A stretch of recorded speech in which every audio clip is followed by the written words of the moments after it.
Hi friends, ಎಲ್ಲರೂ ಹೇಗಿದ್ದೀರಾ? ನಾನು ನಿಮ್ಮ ಪ್ರೀತಿಯ ಶ್ರೀ. ಐ ಹೋಪ್ ಎಲ್ಲರೂ ಚೆನ್ನಾಗಿದ್ದೀರಾ ಅಂತ ಅಂದ್ಕೊಂಡಿದ್ದೀನಿ.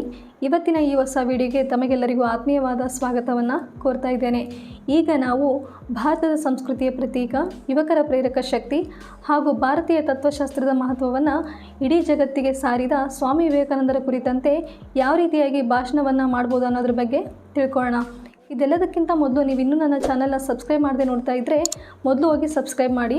ಇದರಿಂದ ನಾನು ಮಾಡೋ ವಿಡಿಯೋಗಳು ನೇರವಾಗಿ ನಿಮಗೆ ನೋಟಿಫಿಕೇಷನ್ ಮೂಲಕ ರೀಚ್ ಆಗ್ತವೆ. ಮೊದಲನೇದಾಗಿ ಎಲ್ಲರಿಗೂ ರಾಷ್ಟ್ರೀಯ ಯುವ ದಿನಾಚರಣೆಯ ಶುಭಾಶಯಗಳು. ಇಂದು ಸ್ವಾಮಿ ವಿವೇಕಾನಂದರ ಜನ್ಮದಿನ.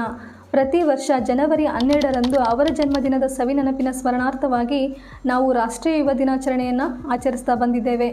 ಇವರು 1863ರ ಜನವರಿ 12ರಂದು ಕೋಲ್ಕತ್ತಾದ ಶ್ರೀಮಂತ ಬಂಗಾಳ ಕುಟುಂಬದಲ್ಲಿ ನರೇಂದ್ರನಾಥ್ ದತ್ತರಾಗಿ ಜನಿಸ್ತಾರೆ. ನಂತರ ಸ್ವಾಮಿ ವಿವೇಕಾನಂದರಾಗಿ ಇಡೀ ಜಗತ್ತಿಗೆ ಪ್ರಸಿದ್ಧಿಯಾಗ್ತಾರೆ. ಇವರು ತಮ್ಮ ಜೀವನದುದ್ದಕ್ಕೂ ಸಾರಿದಂತಹ ಸಾತ್ವಿಕ ತತ್ವಗಳು, ವಿವೇಕವಾಣಿಗಳು ನಮ್ಮ ವೃತ್ತಿಪರ ಹಾಗೂ ವೈಯಕ್ತಿಕ ಜೀವನದ ಪ್ರಗತಿಗೆ ದಾರಿದೀಪವಾಗಬಲ್ಲವು. ನಾನೀಗ ಈ ಒಂದು ಸಂದರ್ಭದಲ್ಲಿ ಇವರ ಸ್ಮರಣ ಶಕ್ತಿ ಎಂತಹದ್ದು, ಹಾಗೆಯೇ ನಾವು ಕೂಡ ಇವರಂತೆ ಆಗಬೇಕು ಅಂತಂದರೆ ಎಷ್ಟರ ಮಟ್ಟಿಗೆ ಸಿದ್ಧರಿರಬೇಕು ಅನ್ನೋದ್ರ ಬಗ್ಗೆ ಒಂದು ಸನ್ನಿವೇಶನ ನಿಮ್ಮ ಮುಂದೆ ಹಂಚ್ಕೊಳ್ಳೋದಕ್ಕೆ ಇಷ್ಟಪಡ್ತೇನೆ. ಅವರು ಅಮೆರಿಕಾದ ಚಿಕಾಗೋದಲ್ಲಿದ್ದಾಗ ಗ್ರಂಥಾಲಯದಿಂದ ದಿನಕ್ಕೆ ಭಾರೀ ಪ್ರಮಾಣದ ಪುಸ್ತಕಗಳನ್ನು ತೆಗೆದುಕೊಂಡು ಮನೆಗೆ ಹೋಗ್ತಾ ಇದ್ರಂತೆ. ಇದರಿಂದ ಅಲ್ಲಿ ಆಶ್ಚರ್ಯಗೊಂಡಂಥ ಒಬ್ಬ ಗ್ರಂಥಪಾಲಕಿ ಇವರಿಗೆ ಒಂದು ಪ್ರಶ್ನೆಯನ್ನು ಕೇಳ್ತಾಳಂತೆ. ಅದು ಏನು ಅಂತಂದರೆ, ಅಲ್ಲ, ನೀವು ದಿನಾಲು ಇಷ್ಟೊಂದು ಪುಸ್ತಕಗಳನ್ನು ಮನೆಗೆ ತೆಗೆದುಕೊಂಡು ಹೋಗ್ತಾ ಇದ್ದೀರಾ, ಇದನ್ನೆಲ್ಲ ಓದೋದಕ್ಕೆ ಸಾಧ್ಯನೇ ಇಲ್ಲ ಅಂತ ಹೇಳ್ತಾರಂತೆ. ಆವಾಗ ಸ್ವಾಮಿ ವಿವೇಕಾನಂದರು ಈ ರೀತಿಯಾಗಿ ಉತ್ತರಿಸ್ತಾರಂತೆ, ಇಲ್ಲ, ನಾನು ಪ್ರತಿಯೊಂದು ಪುಸ್ತಕದ ಪುಟಗಳನ್ನು ಮೊದಲನೇ ಅಧ್ಯಾಯದಿಂದ ಹಿಡಿದು ಕೊನೆಯ ಅಧ್ಯಾಯದವರೆಗೂ ಎಲ್ಲವನ್ನೂ ಓದಿದ್ದೇನೆ ಅಂತ ಆನ್ಸರನ್ನು ಮಾಡ್ತಾರಂತೆ.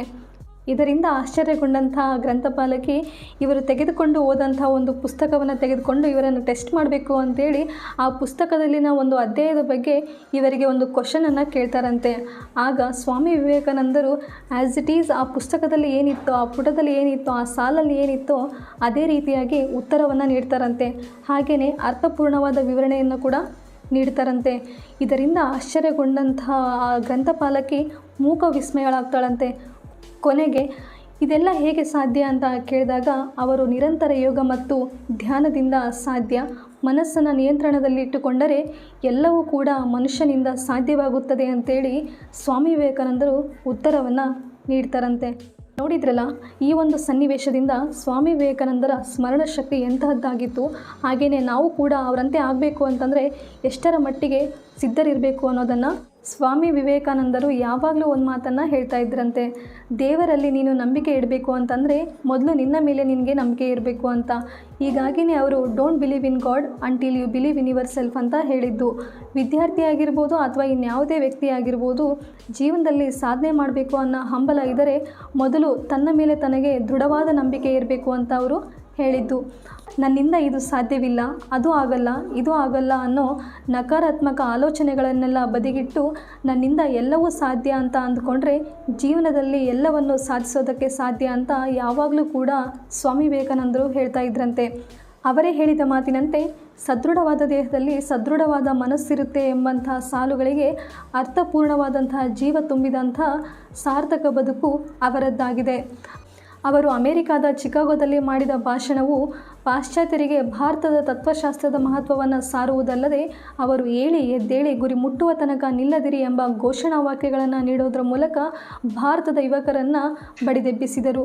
ಇವರು ತಮ್ಮ ಜೀವನದುದ್ದಕ್ಕೂ ಅನೇಕ ಆದರ್ಶ ಗುಣಗಳನ್ನು ಮೈಗೂಡಿಸಿಕೊಂಡು ತಮ್ಮ ಚಿಕ್ಕ ಜೀವಿತಾವಧಿಯಲ್ಲಿ ಅನೇಕ ಮಹತ್ ಸಾಧನೆಗಳನ್ನು ಮಾಡೋದ್ರ ಮೂಲಕ ಭಾರತದ ಚರಿತ್ರೆಯಲ್ಲಿ ಒಬ್ಬ ಚಿರಸ್ಮರಣೀಯ ವ್ಯಕ್ತಿಯಾಗಿ ಉಳಿದುಕೊಂಡಿದ್ದಾರೆ.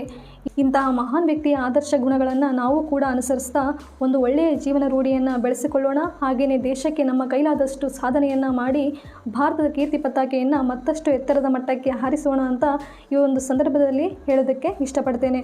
ಇಲ್ಲಿಯವರೆಗೂ ನನ್ನ ಭಾಷಣವನ್ನು ತುಂಬ ತಾಳ್ಮೆಯಿಂದ ಆಲಿಸಿದ್ದಕ್ಕೆ ಎಲ್ಲರಿಗೂ ಧನ್ಯವಾದಗಳು.